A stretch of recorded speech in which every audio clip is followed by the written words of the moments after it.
Halo, assalamualaikum warahmatullahi wabarakatuh. Jumpa lagi dengan saya Maksun The Best Teknik.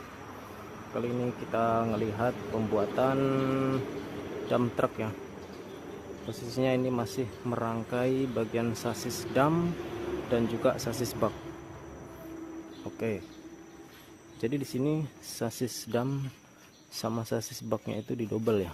Nah, ini didobel dari ujung belakang sampai ujung depan sekitar satu kotak lah, kiri kanan atas bawah. Nah, kita lihat tuh, sasis damnya juga didobel ya, mulai dari sini sampai depan sana ya, sampai di depan itu didobel pakai kanal UNP 10 ini.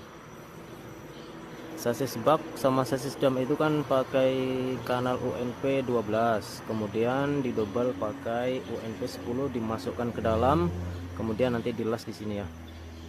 Nah, kita lihat tuh.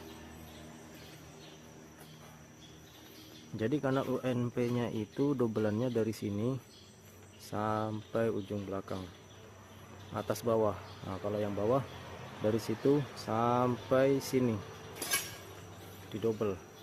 Karena biasanya ya, bagian sasis dam sama sasis bak itu yang sering patah, mulai dari ensel bak ke depan ini yang sering patah.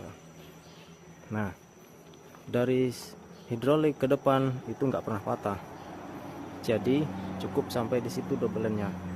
Nah, kalau sasis bak itu biasanya yang paling sering patah itu di bagian sini, bagian sini, bagian sini, sini dan sini. Terus juga di bagian sini sasis bak ya. Maka dari itu didobel dari ujung belakang sampai depan situ. Insya Allah kalau seperti ini ya nggak bakalan patah sudah untuk selamanya ya. Oke lur, sip, salam dari Best Teknik. Oke.